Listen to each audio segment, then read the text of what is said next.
Hello friends, எல்லாருக்குமே வணக்கம். எல்லாருமே காரடை நோம்புக்கு ரெடி ஆகிட்டு போய் நினைக்கிறேன். நான் வந்து இனிப்போட காரடை ரெண்டுமே பண்ணேன். இது வந்து நோம்பு கும்பிட்டாம்பிட்டு தான் செய்யணும் அவசியம் இல்லை. எந்த சீசனில் எல்லா நாளையும் செஞ்சு சாப்பிட்லாம். குழந்தைங்களுக்கு ரொம்ப ஒரு அற்புதமான ஒரு சத்து நிறைஞ்ச ஒரு பாரம்பரிய முறைப்படி ஒரு ஸ்நாக்ஸ் தான் இது. இது ஆதி காலத்துலேருந்து இது வந்திருக்கு. இதுக்கு வந்து இப்போ இனிப்படை இருக்குது, எப்படி செய்கிறேன்னு பார்க்கலாம் வாங்க. இனிப்படையோ காரடையோ எதுக்காக இருந்தாலும் ஃபஸ்ட்டு வந்து நம்ம வந்து தட்டைப்பயிறு தாங்க காராமணின்னு சொல்லுவாங்க. இது வந்து நாட்டு பருப்பு தான். இது வந்து நான் ஒரு கப்பு அதான் 200 கிராம் அளவு எடுத்து நல்லா கழுவிட்டு வாஷ் பண்ணிவிட்டு நல்லா ஒரு 4-5 விசில் விட்டு வேக வச்சு எடுத்துக்கலாம். காரடையா நோம்புக்கே ரொம்ப முக்கியமான ஒரு பொருள் என்ன பார்த்திங்கன்னா இந்த இது தான். பயிர் வேக வச்சு எடுத்துக்கலாம். இப்போ ஃபஸ்ட்டு நம்ம இந்த அடை செய்கிறதுக்கு 1 கப்பு வெல்லம் எடுத்துக்கிறோம். 1 கப்பு வெல்லத்துக்கு நம்ம 1.5 கப்பு தண்ணி ஊற்றி ஃபஸ்ட்டு கரைச்சிக்கலாம். வெல்லம் எப்போதுமே கரைச்சிக்கலாம். மண் ஒவ்வொரு நேரம் இருக்கும், ஒன்றே இருக்காது சொல்ல முடியாது. அதனால் இப்போ நம்ம அதுக்கு தேவையான 1.5 கப்பு தண்ணி ஊற்றி கரைச்சிக்கலாம்.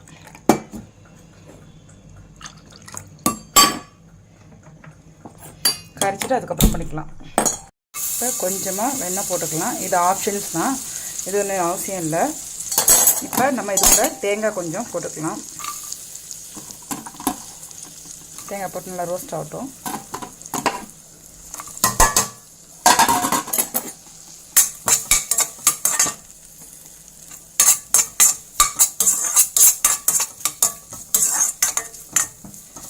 ஏன்னா காராமணியும் இதுக்கு மெயின் என்ன காரமணி வெண்ணெய் தான் முக்கியம் இந்த நோம்பு கொண்டாடுறதுக்கு. அதனால் இந்த வெண்ணெயை போட்டு செஞ்சுக்கலாம். நல்லா வச்சு கோல்டன் கலர் வரட்டும். பாருங்கள், இந்த அளவுக்கு வந்தால் போதும். இப்போ இது கூட நம்ம வந்து கரைச்சி வச்சுருக்க வெல்லத்தை ஊற்றிக்கலாம். அடுப்பை ஸ்லோ பண்ணிக்கலாம்.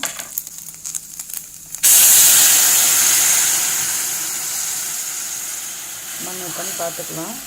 மண் இல்லை தான், ஒவ்வொரு தடவையும் இல்லை தான். பட் இருந்தாலும் ஒரு டவுட்டுக்கு கரைச்சி வச்சுக்கிறோம், அவ்வளோதான். இப்போ இது கூட வந்து தண்ணி கொதிச்சோடனே 1.5 கப்பு தண்ணி ஊற்றிருக்கோம். 1 கப்பு நம்ம வறுத்த அரிசி இடியாப்பு மாவு இருக்கு இல்லையா, அதை எடுத்துக்கலாம். இது கூட கொஞ்சம் உப்பு போட்டுக்கலாம். என்ன தான் இருந்தாலும் என்ன ஸ்வீட் பண்ணாலும் கொஞ்சம் உப்பு போட்டினா தான் இந்த டேஸ்ட் நல்லா இம்போஸ் பண்ணி காமிக்கும். கொஞ்சமாக ஏலக்காய் தூள். இது கூட மறக்காமல் இது பாருங்கள், இது நல்லா வேக தான் வச்சுருக்கோம். இது கூட நம்ம கருப்பும் போட்டுக்கலாம், வெள்ளையும் போட்டுக்கலாம். நான் வந்து இன்றைக்கி கருப்பு தான் போட்டிருக்கேன்.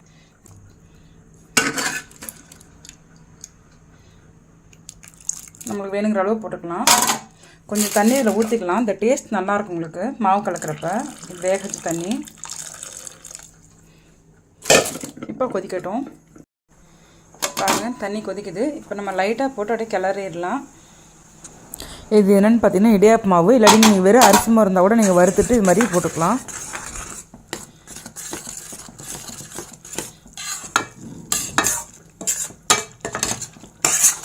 இது வந்து நீங்கள் நோன்பு கும்பிட்டு தான் செய்யணும்னு அவசியம் இல்லை. நீங்கள் நோன்பு செய்யாமல் இருக்கிறவங்க கூட நீங்கள் சாப்பிட்லாம். இதனா உடம்புக்கு வந்து அவ்வளோ ரொம்ப ஒரு ஹெல்த்தியான ஃபுட்டு வந்து இது.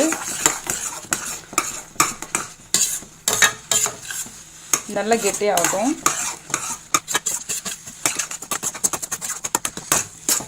நல்லா கிண்டதில் கெட்டி ஆகணும். அப்போ தான் உங்களுக்கு வடை செய்கிறது மாதிரி வடை மாதிரி தட்டி வைக்கணும் உங்களுக்கு.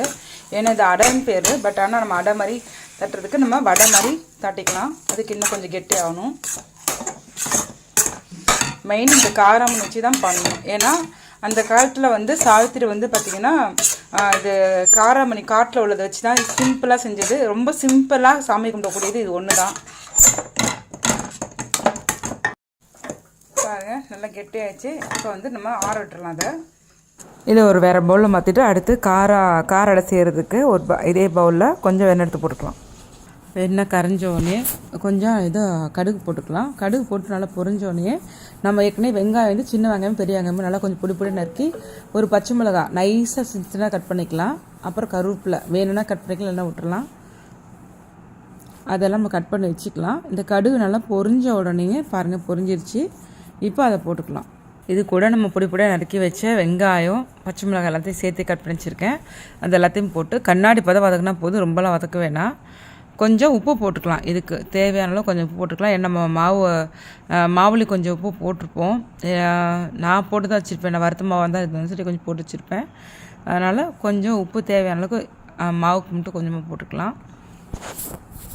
ரொம்ப வந்து நைஸாக நல்லா ரோஸ்ட் ஆகி வதங்கிடக்கூடாது, ஓரளவுக்கு வதங்கினா போதும்.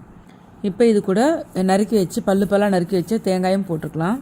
இது ஆப்ஷன் தான், நம்மள எவ்வளோ நேரம் போட்டுக்கலாம். வாயில் கடிபடுறப்ப ரொம்பவே நல்லாயிருக்கும். இது நல்லா ரோஸ்ட் ஆகணும்னு அவசியம் கிடையாது, கண்ணாடி பதம் வந்தாலே போதும். அந்த வாயில் கடிபடுறப்ப ரொம்ப நல்லாயிருக்கும். இதுக்கு அடுப்பை ஸ்பீடாக வச்சு வதக்கலாம். நல்லா இந்த மாதிரி வதங்கினோடனே பாருங்கள், 1.5 கப்பு தண்ணி ஊற்றிக்கலாம். நம்ம 1 கப்பு மாவு அரிசி எடுத்துக்கிறோம், அவ்வளோதான். 1.5 கப் தண்ணி ஊற்றிட்டு நல்லா கொதி வரட்டும். இது கூட மறந்துடாமல் வேக வச்ச காராமணி எடுத்து போட்டுக்கலாம், எவ்வளோ வேணுமோ போட்டுக்கலாம். இதுதான் அந்த சாப்பாடோட இந்த டிஷ்ஷோட மெயின் டிஷ்ஷே பார்த்திங்கன்னா இந்த காராமணி தான். நல்லா சாஃப்டாக வெந்தால் தான் நல்லா டேஸ்ட் நல்லாயிருக்கும். மறந்துடாமல் அந்த காராமணி எடுத்து போட்டுடணுங்க. ஏன்னா நான் போன வரைக்கும் அப்படி தான் நான் செஞ்சுட்டு மறந்துட்டேன். அப்புறம் கடைசியில் எடுத்து மிக்ஸ் பண்ணினேன். ஆனால் முன்னாடி தண்ணியோடு போட்டு மிக்ஸ் பண்ணவே ரொம்ப நல்லாயிருக்கும். இது கூட நம்ம 1.5 கப்பு தண்ணி ஊற்றிருக்கோமா, 1 கப்பு மாவு எடுத்துக்கலாம், அரிசி மாவு. தண்ணி கொதி வந்தோடனே நம்ம 1 கப்பு அரிசி மாவு தான், இடியப்ப மாவு இருக்குது பார்த்திங்களா, இடியப்ப மாவு இல்லைன்னா வறுத்தது கூட எடுத்துக்கலாம், அது ஏற்கனவே சொல்லிட்டேன். 1 கப்பு மாவு மட்டும் போட்டு நல்லா கிளறணும். இது டக்குனு இதாயிரும் உங்களுக்கு, ஏன்னா வெங்காயம்லாம் இருக்கனால கொஞ்சம் தண்ணி கூட எக்ஸ்ட்ரா கூட நீங்கள் ஊற்றிக்கலாம்.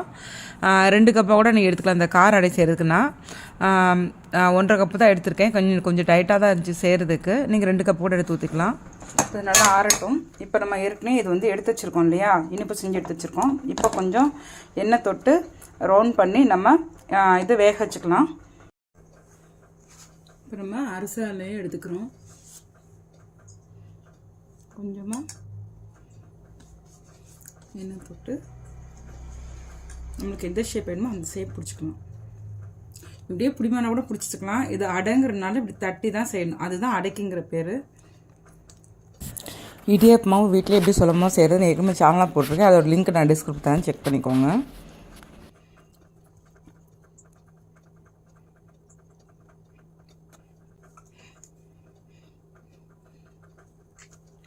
ரொம்ப மெலிசாக தட்டினோம்னா எடுக்கிறப்ப கொஞ்சம் கஷ்டமாக இருக்கும். அதனால் எப்படி தட்டினாலும் எவ்வளோ சைஸு தட்டினாலும் சரி கொஞ்சம் மொத்தமாக தட்டுங்க.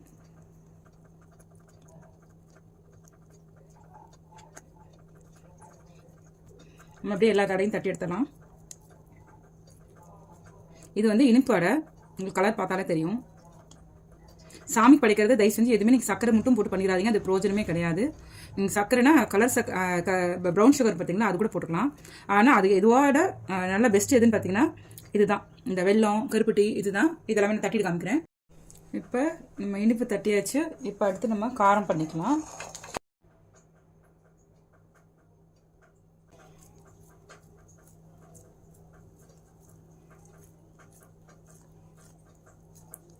இது ஷேப் கொஞ்சம் உடஞ்ச மாதிரி தான் வரும், ஏன்னா நம்ம வெங்காயம் தேங்காயெல்லாம் நிறையா போட்டிருக்கோம்.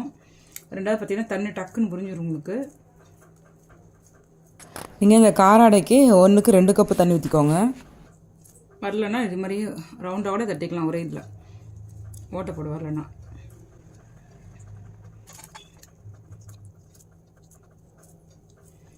இது நோன்பு வச்சுட்டு தான் செய்யணும்னு அவசியம் இல்லை. இப்போ நம்ம ஏன்னா இப்போ இது வருஷத்துக்கு ஒரு தான் வரும் இல்லையா, நம்ம மற்ற நாள்லாம் இப்போ குழந்தைங்களுக்கு மழை காலத்துலலாம் மெயினாக இந்த மாதிரி செஞ்சு கொடுக்கலாம். ஏன்னா ரொம்ப இது ஆவியில் வேக வைக்கிற பொருள் எல்லாமே ரொம்ப நல்லது உங்களுக்கு. கொழுக்கட்டை ஒரு நாள், இது மாதிரி ஒரு நாள் செஞ்சு கொடுக்கலாம், உடம்புக்கு அவ்வளோ நல்லது. அதனால தான் சொல்கிறேன், விரதம் இருந்துட்டு தான் செய்யணும்னு அவசியம் இல்லை. நீங்கள் சும்மா நாளில் கூட குழந்தைங்களுக்கு செஞ்சு கொடுக்கலாம், ஸ்நாக்ஸாக குளிர்காலத்துக்கு மெயினாக செஞ்சு கொடுக்கலாம். அது நான் இன்றைக்கி எல்லாம் வாங்கிட்டு வர மறந்தாச்சு, அதனால இந்த அரசலையில் தட்டிகிட்ருக்கேன். இது இப்படியே கூட தட்டிக்கலாம்.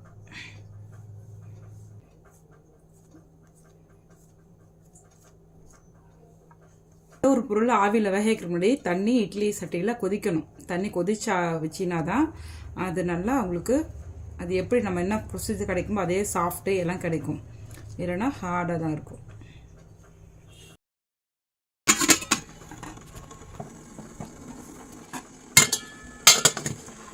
ஒரு 10 நிமிஷம் வெந்துச்சுன்னா போதும். நம்ம ஏற்கனவே அரிசியில் ஊற வச்சனால அது மாதிரி வெந்தால் போதும்.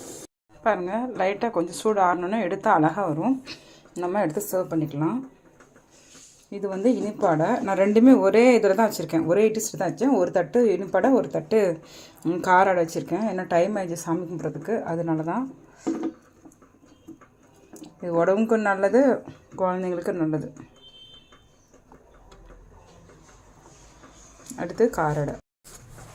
இது அவ்வளோதான். இந்த பாருங்கள், இது ஓட்டை போடாமல் வச்சுருக்கோம், ரெண்டுக்கு டிஃப்ரெண்ட் தெரியுதுக்கோசரம். ரொம்ப டேஸ்ட் நல்லாயிருக்கும்.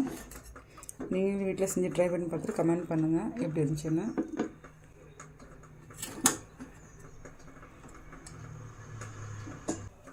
இந்த காரடையான் நோன்போட ஸ்பெஷல் என்னென்னு பார்த்தீங்கன்னா அந்த காராமணியும் வெண்ணெயும் தான். இதுக்கு ஒரு தாரக மந்திரம் இருக்குது, ரொம்ப சிம்பிள் தான். இது நீங்கள் சாமி கும்பிட்றப்பக்க வேறு எதுவுமே சொல்ல தேவையில்லை, முழுக்க இது ஒன்று சொன்னாவே போதும், ரொம்ப ஈஸி தான். உருகாத வெண்ணையும் ஓரடையும் நான் நூற்றேன், ஒரு காலும் என் கணவர் என்னை விட்டு பிரியாதிருக்க வேண்டும். இது ஒன்று மட்டும் தான் சொல்லிகிட்டே இருக்கணும். தாரமுதன்னு சொல்லிட்டே இருந்தீங்கன்னா நம்மளோட கணவருக்கு நீண்ட ஆயுள் கிடைக்கும், எந்த நோய் நொடி இல்லாமல் இருக்கும். என்ன இப்போ இந்த காலத்தில் நடக்கிறது பார்த்திங்கன்னா நம்ம கணவர் வழி மாறி போக மாட்டாங்க.